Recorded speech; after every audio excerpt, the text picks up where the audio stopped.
single day, I'm gonna make something great. That's my way.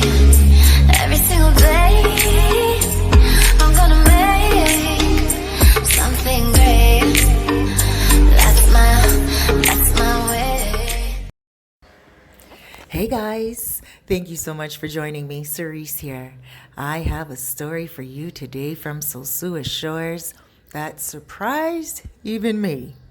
I've heard some doozies, but this one has so many twists and turns in it that I was like, oh my gosh, who's right, who's wrong? Like, I don't know, but I'll let you guys be the judge and the jury. Okay, so we are dealing with three people, and here's the backdrop of the first one who contacted me and sent me her story. We're going to name her Shirley for confidentiality reasons. We want to make sure we're confidential. And Shirley is from Montreal. Now, Shirley never was married, never had any children, and she wasn't really looking for that lifestyle. Years ago, she was. She wanted a child, she wanted to have a husband and everything like that, but it just didn't work out that way for her. So she focused more on her career, making money, and creating a wonderful life for herself that is full of luxury and also just beauty. So she focused on business, business, business. She stumbled onto a fabulous internet business idea. She ran with it and boom, she made her money. So she decided that she wanted to keep her days in the Dominican Republic. She wanted to stay here for the rest of her life, be able to travel around the world, but she wanted her home base to be here. So what did she do? She came here. She bought a huge piece of land and started to build villas. She has a lot of villas here that she rents out. Maybe some of you guys listening to this rented from her. So after she built villas, she got a little tired. She grew tired. And she was like, you know what?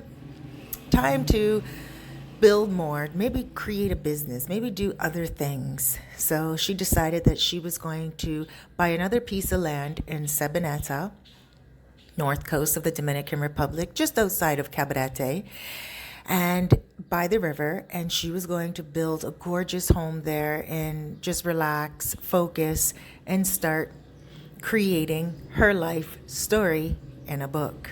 That's what she chose to do. So she got that piece of land, and she just felt like because she was out of the expat culture, out of the expat area, she wanted to make sure she had someone living with her on the grounds. So she hired a maid, first of all, someone to live within the house with her. It's a huge house that she got built. Very beautiful, very big. My gosh, when she showed me the pictures of it, I was like, wow, Shirley, you have good taste. So she interviewed a few maids, and she found a maid that she was just was thought, oh, this is the greatest maid ever. The maid could speak Spanish, English, and also French. And so she said to the maid, you know what? I need a guard man. I need a man that's going to be with me, like at the front gate all the time. I don't want it to be your family. I don't want him to be anything to you. I need you to help me find someone that's worthy. But like she impressed upon the maid. Let's give the maid a name.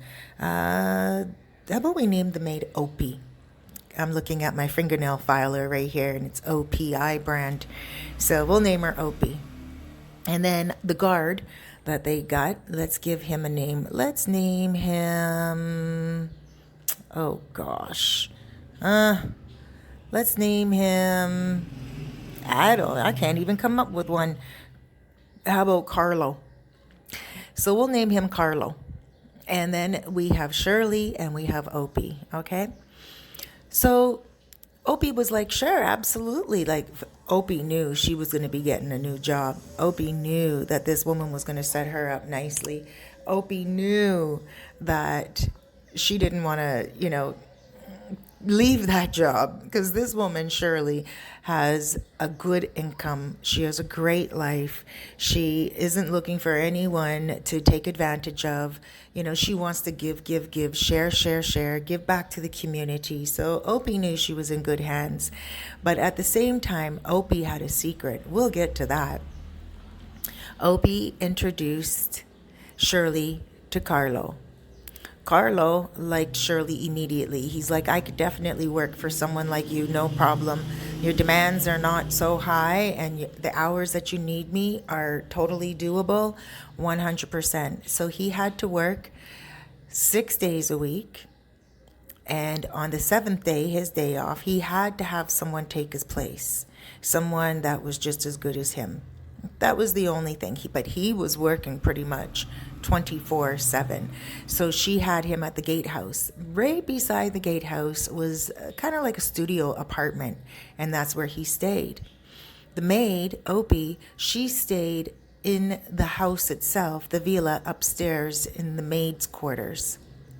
And so, in the maid's quarters, Shirley purposely put the maid's quarters all the way upstairs because she didn't want anyone in the middle of the night sneaking in the house in the maid's bedroom and people doing things while she was all the way up on the second floor as well. So the house has two parts to it, two wings to it. But the two wings connect and then go down to one staircase.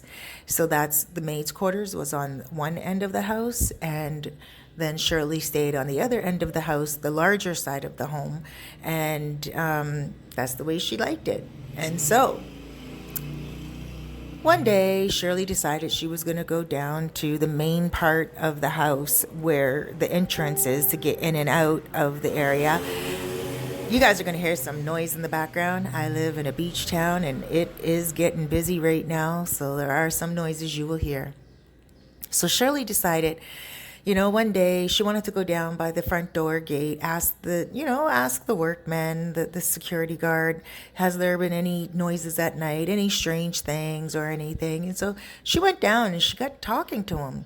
And she found him very interesting. Now, she didn't have a good handle on the Spanish language, and he didn't have a good handle on English, but the two of them were able to understand each other. And she started to feel like this is a pretty decent guy. No children like her, never been married like her. He was in his late 30s. And she's in her late 50s. So they're about 20 years apart.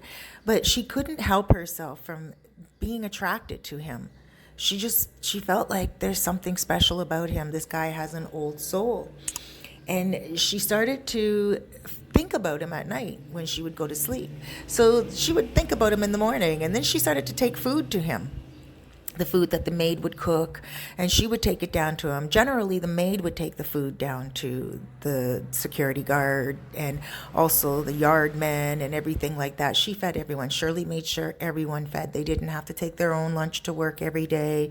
She loved giving, and all her employees knew that about her. They all respected that about her as well. And so the maid Opie would go and deliver all the food and everything, until one day Shirley said, Opie, do you mind if I just get Carlo's food? I'll take Carlo his food today, and you can do the rest of the rounds with the other employees. And Opie was like, oh, okay. Wow, you're spending a lot of time with Carlo, eh? Like, wow. Now, right away, Shirley felt that Opie was crossing the line, because it wasn't up to Opie to question what Shirley was doing with her time and who she was spending it with.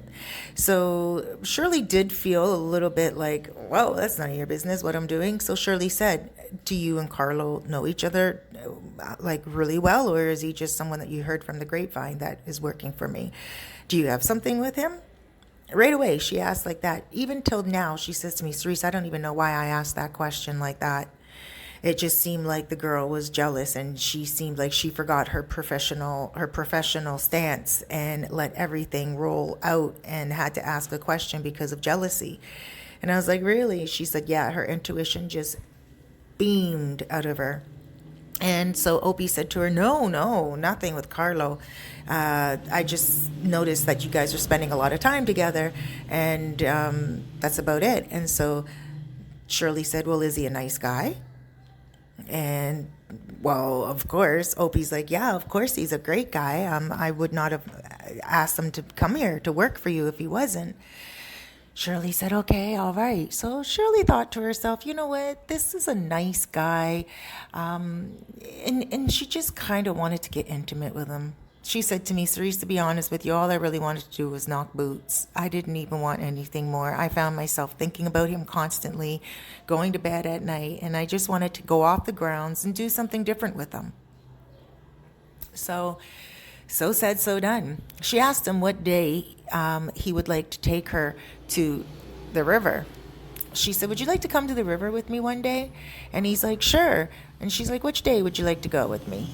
And he's like, well, my next day off. And she's like, well, that's tomorrow. He's like, yeah, why don't we go tomorrow together? And she's like, you don't have like any plans or like a girlfriend? He said, I am single, Shirley. I am single and I have no obligations, and I would love to spend the day with you at the Rio, at the river.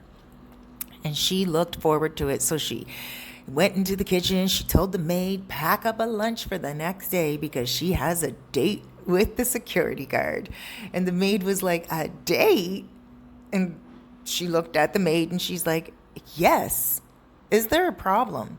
Why do I sense some kind of tension every single time I go down and spend time with Carlo or I mention him to you?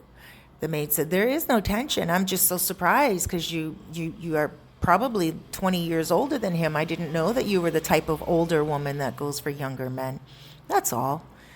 Oh, why did she say that? Shirley was irate. Shirley just looked at her and said, please fix the food for tomorrow. She walked out of the kitchen.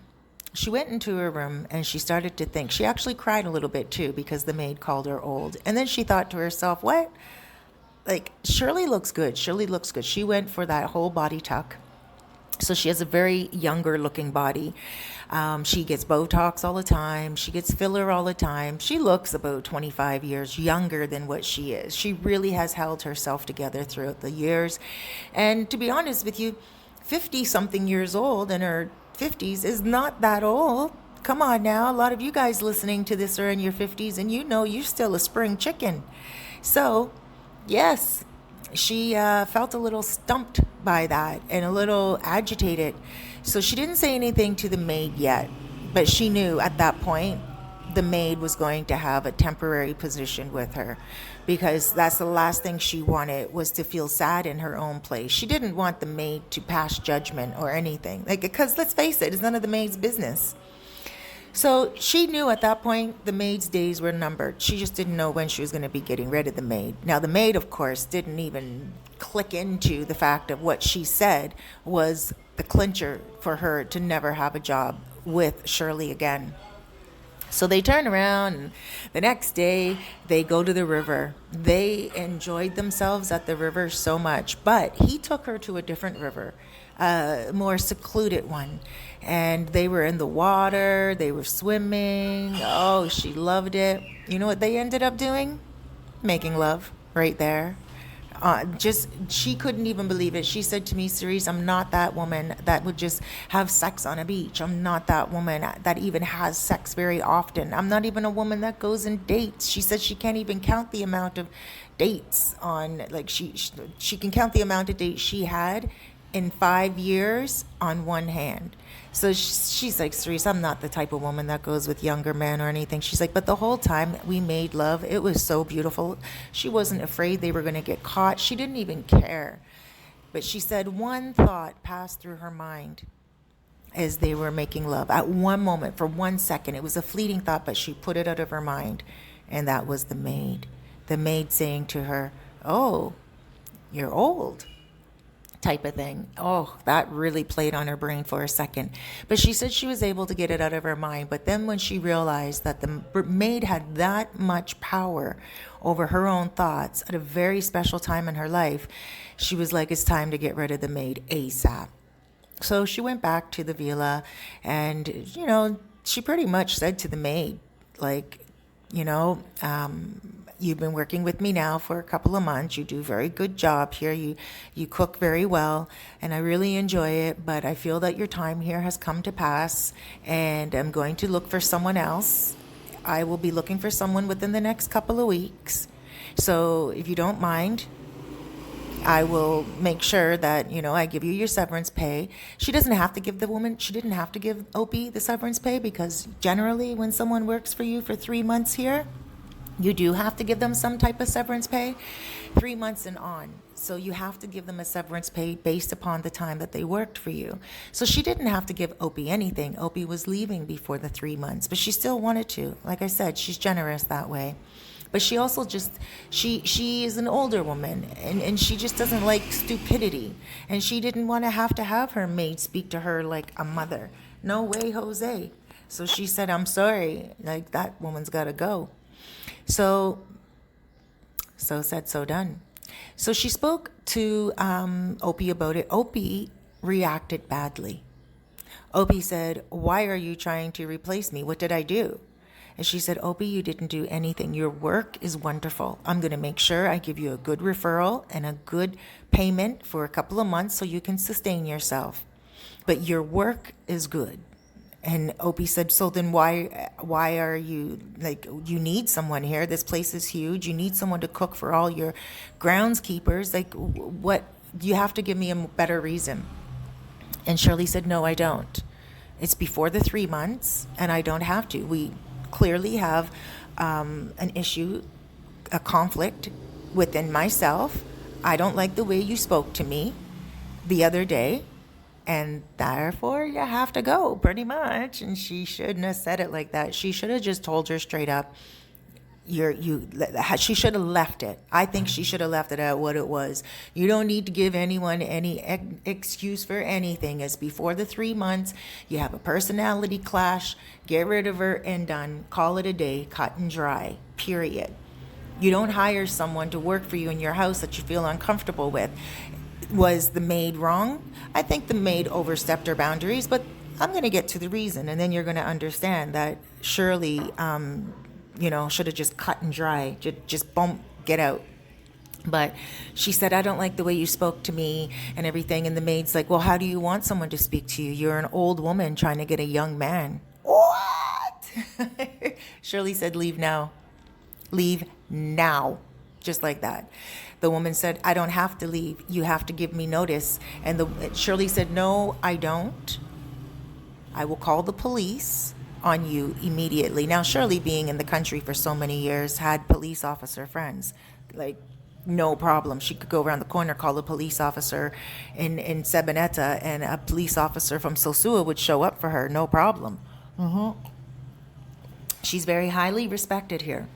So she told the woman, if you don't leave now, you will be in jail tonight. And the woman didn't believe her. But the woman still knew the power that Shirley had.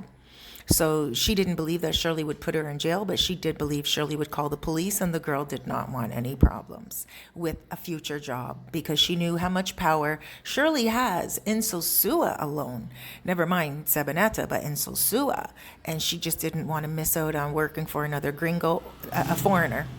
And then, and she knows that Shirley, she knew that Shirley could put in a good referral for her, but at this point that was not going to happen, and she knew that as well. At this point, she knew she went overboard. So she went and she collected her stuff, and she left in a huff, and she was angry. She called a motor concho. Motor concho picked her up, and boom, she left. She didn't have a lot. She had a knapsack and a few bags, and like a laundry bag, and she was gone.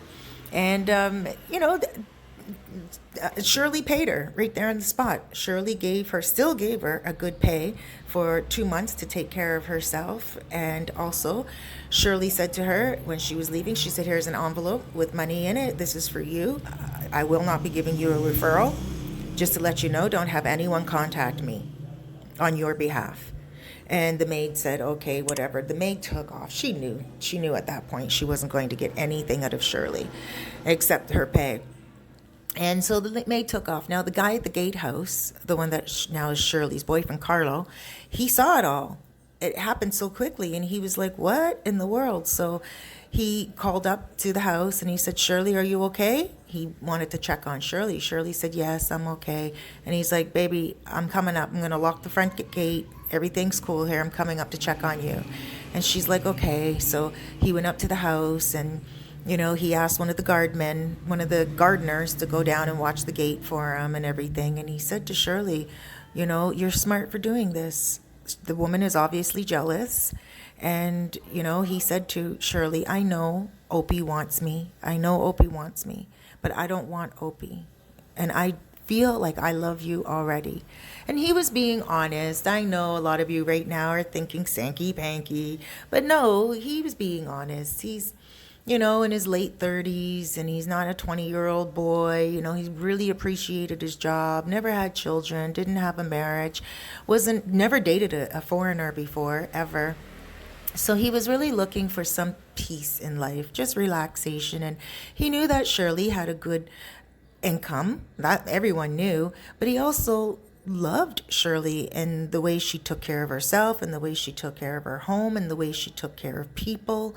And again, she's a beautiful woman. She looks a lot younger than what she is. So he held her and he's like, baby, you know what? I'm going to replace Opie. I'm going to move in here with you. I'm going to be the one to do the cooking and the cleaning for you while you're busy. You don't need to hire someone to do that. I'm a good cook. I used to cook in many restaurants. And you can hire a different person for the gate. Then that way you're not paying, then that way she's not paying two people. One person, like paying him for the gate and then also paying for another maid. And he's like, and to be honest, you don't want new people coming in your house all the time.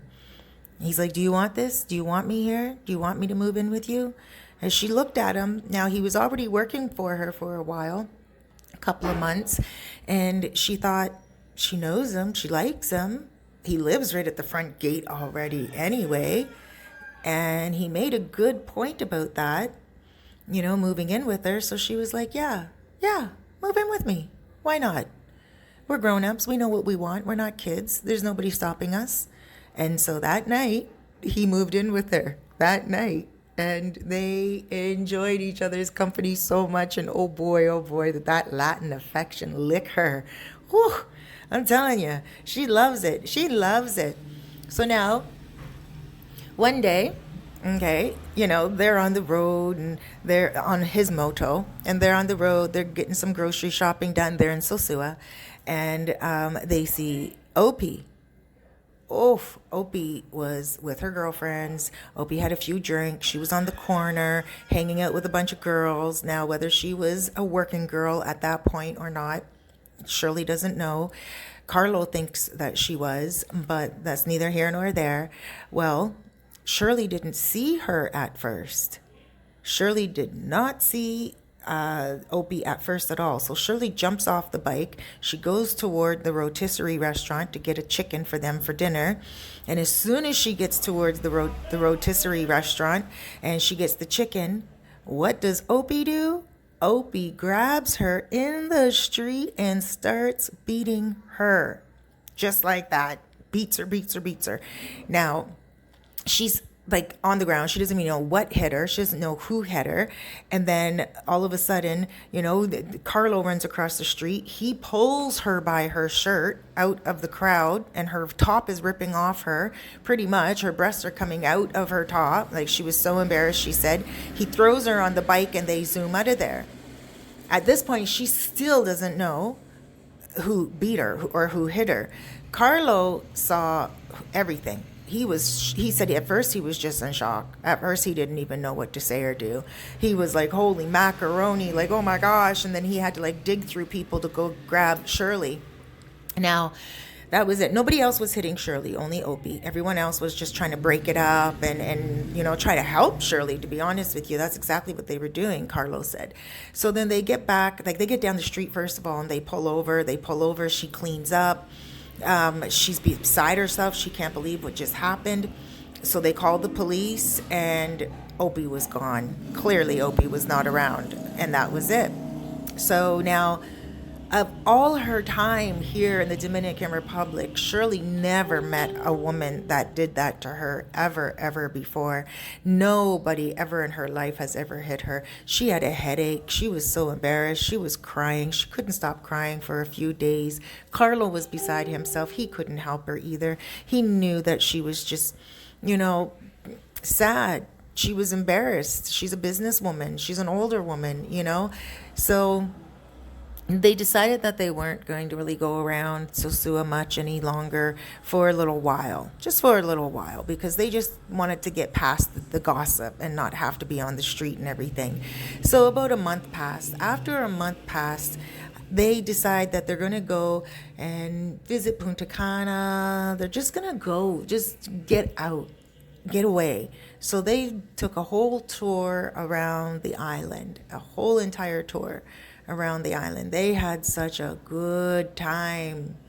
When they got back home, after 7 days, when they got back home, they were documenting everything on social media, on Facebook. They were like, oh, we're here today, and then we're here today. You know how we do it when we're traveling, photos here and there. Well, Opie was looking at all the photos because Shirley has a travel group here. And she was posting all the photos in the travel group, and they looked very happy, Carlo and Shirley. They were just so happy, even though it was new love, young love, it was still fresh and pure. And Opie could see that. Opie started to contact Carlo on his WhatsApp. And of course, Carlo was not in the car because they rented a car to go around the island. And the last day on their way home, Carlo was not in the car. Carlo was in the grocery store getting something or whatever, and the phone rang. And Shirley could see that it was the maid, Opie.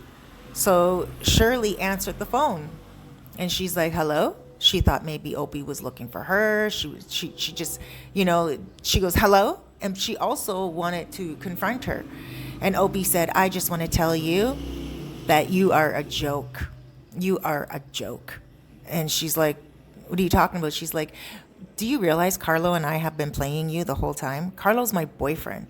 I'm pregnant with Carlo's baby. And Shirley was like, you're crazy. Like, I don't even want to talk about this. Carlo gets into the car, and Carlo looks at Shirley, and he could see tears in Shirley's eyes, just brimming out. And then he's like, what babe, what? And she hands the phone to him, puts the phone on speakerphone, hands the phone to him, and says, it's Opie. She's pregnant with your child. And he's like, he just looks at her. He doesn't deny it. He doesn't say, oh, shoot, whatever. He hangs up the phone. He blocks Opie immediately. And he says to Shirley, babe, listen to me, please. I need to tell you, please don't get mad. Shirley automatically gets mad. You don't tell a woman, please don't get mad. You don't do that. You say to a woman, I messed up. If you want to hear the story, I'll understand why you get mad. I'll understand if you don't want to have anything to do with me. But I need to let you know what the truth is so you know what we're dealing with. Period. Not, oh, don't get mad. She's going to get mad just by hearing that word, don't get mad. So said, so done. She got really mad. She jumped out the car. She started to walk down the street. She's crying. She threw herself on the ground. She didn't know what she was doing with her life. She's just like, shit. Excuse my language. What's going on? Like really beside herself. He gets out of the car, and he gets on the ground beside her, and he starts wiping her tears away, and he holds her, and he says, baby, when I had sex with Opie, it was before I met you, before I knew you. Opie hired me on as the guard because she knew I am a good man. She wanted me close to her, but she wanted me to have this baby with her. And I told her I didn't want to have the child with her, but I told her I would work hard and help provide for the child because she refused to have an abortion. She refused to get rid of the baby. And Shirley didn't know what to do. Shirley said, okay. She didn't know how much to believe, but you know what? She believed Carlo. She believed him. And he said to her, he swears honesto a Dios, like honest to God. And she believed him. She thought, you know what, he is a good guy, and it was before her, and she put two and two together. That's why Opie was calling her old, and that's why Opie was acting up. And she specifically asked Opie, don't bring any boyfriends onto the property to work, no family onto the property to work. So Opie, hired her boyfriend for her own selfish gain and lied about it. She kept the secret.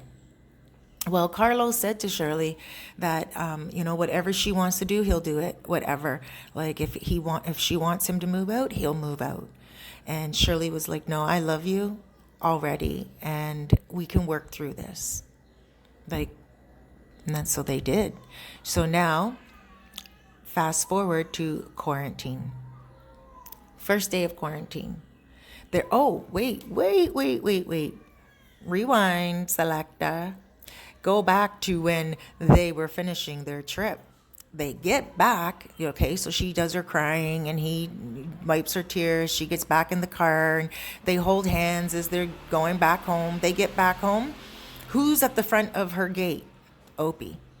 Opie is at the front of the gate throwing rocks at the guardman's house, hollering and screaming, saying, let her in because she forgot something there. She knew they were on a trip. She knew they were coming home that day because they posted it all over the groups, but she was hoping to get in the house before they got back home. For what? Nobody knows. She didn't leave a darn thing in that house. There was nothing there in that house that belonged to her at all, but she was trying to get into the house. So of course, they beefed up the security and they got an extra security guard, not only at the front of the house, but also a security guard to stay in the front of the house itself at the front door. And they did that just for security purposes. And, it was probably for the best idea. So now quarantine starts and they're in quarantine. It's the first day. They go out, they get all their groceries that they need. And her workers that work for her and garden for her, most of them live on the grounds. She has a huge location. Most of them live on the grounds. Some of them have built their own houses, really like a wood house with a zinc roof.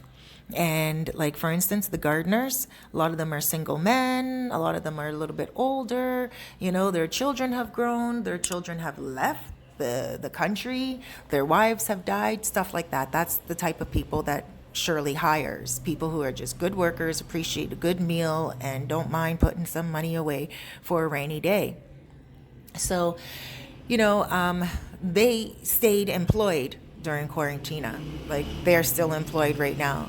And so she knew that she was going to have to buy a lot of food, because nobody was going to be leaving the grounds at all for anything.